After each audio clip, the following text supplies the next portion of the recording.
ఆ ఉమ్మడి జిల్లాకు ఇన్ఛార్జ్ మంత్రిగా ఉన్న ఆ మంత్రి జిల్లా వైపు చూడటం లేదట. ఆయన జిల్లాకు సంబంధించి అటు హైదరాబాద్లో ఇటు జిల్లాలో జరుగుతున్న సమీక్షలకు దూరంగా ఉంటుండడం తీవ్ర చర్చనీయాంశమవుతోంది. ఆయన ఇన్ఛార్జ్ మంత్రిగా నియమితులైన తర్వాత కేవలం ఒక్కసారి మాత్రమే విభజిత జిల్లాకు మొక్కుబడిగా వచ్చి సమీక్ష నిర్వహించారట.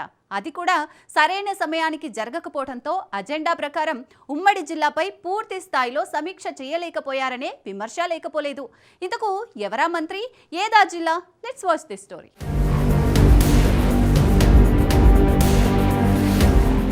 కాంగ్రెస్ పార్టీకి కంచుకోట లాంటి ఉమ్మడి ఖమ్మం జిల్లా.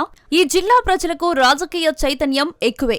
అప్పటి వరకు రాష్ట్ర వ్యాప్తంగా గులాబీ జోరు కొనసాగుతుండగా రాష్ట్రంలో కాంగ్రెస్ ప్రభుత్వ ఏర్పాటుకు గుండెకాయలా నిలవడంతో 10కి 10 స్థానాలు కైవసం చేసుకుంది కాంగ్రెస్.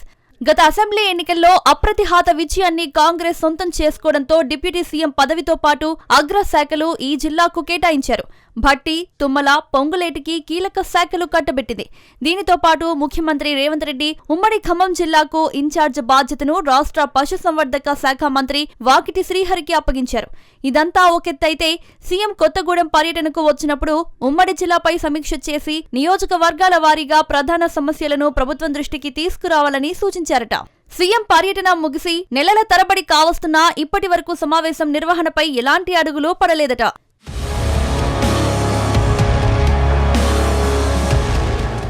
ఖమ్మం జిల్లాకు చెందిన మంత్రులే తమ తమ శాఖలు, తమ నియోజకవర్గాల అభివృద్ధి పనులపై ఎవరికి వారు సమీక్షలు చేసుకుని వెళ్లాల్సి వస్తోందట. దీంతో గిరిజన నియోజకవర్గాల సమస్యలు పూర్తి స్థాయిలో వెలుగులు చూడటం లేదనే సత్యాన్ని మరవక మానదు. గతంలో ఐటీడీఏ సమీక్షలు కూడా క్రమం తప్పకుండా జరిగేవట.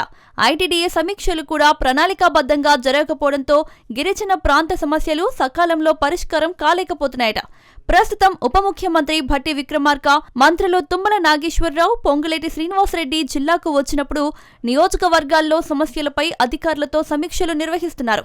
వీలు కుదిరితే జిల్లా స్థాయిలో తమ శాఖల పనితీరుపై సమీక్ష నిర్వహించి అధికారులకు దిశానిర్దేశం చేస్తున్నారు. కానీ ఉమ్మడి జిల్లా వ్యాప్తంగా అన్ని శాఖలపై సమీక్షలు నిర్వహించడం లేదట.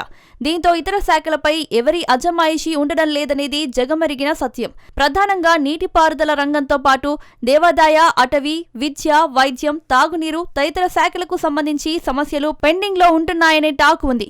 ధాన్యం కొనుగోలు, బోనస్ చెల్లింపులు సమస్యలు కూడా ఆయా నియోజకవర్గాల్లో ఉన్నాయట. ప్రభుత్వం అమలు చేస్తున్న అభివృద్ధి సంక్షేమ పథకాలు, నిర్మాణ పనులకు మంజూరైన నిధులు, పనులపై కూడా పర్యవేక్షణ ఉండడం లేదట. దీంతో అధికారులు కూడా ఉమ్మడి సమీక్షలు లేకపోవడంతో మంత్రుల ప్రాతినిధ్యం వహిస్తున్న శాఖలకే ప్రాధాన్యం ఇస్తూ వాటిపైనే దృష్టి పెడుతున్నారట.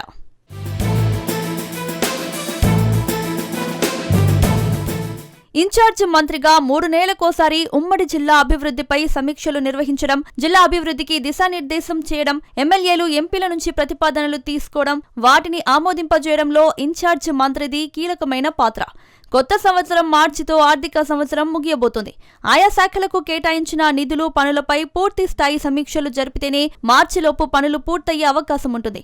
కేటాయించిన నిధులకు ఉపయోగం ఉంటుంది. సీతారామ ప్రాజెక్టు ప్రధాన కాలువలతో పాటు డిస్ట్రిబ్యూటరీ కెనాల్స్ పనులు, ఇందుకు సంబంధించిన భూసేకరణ పలు నియోజకవర్గాల్లో నత్తనడకన కొనసాగుతున్నాయట. దుమ్ముగూడెం వద్ద నిర్మించిన సీతమ్మ సాగర్ బ్యారేజ్ కూడా అసంపూర్తిగా ఉందట.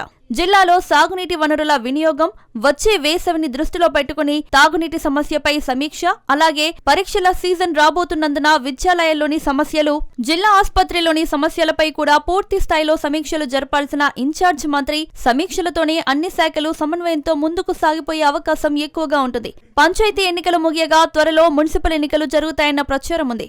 ఎన్నికల షెడ్యూల్, కోడ్ నిబంధనలు రాకముందే ఉమ్మడి జిల్లాపై ఇన్ఛార్జ్ మంత్రి దృష్టి సారించాల్సిన అవసరం ఎంతైనా ఉందన్న అభిప్రాయాలు వ్యక్తమవుతున్నాయి.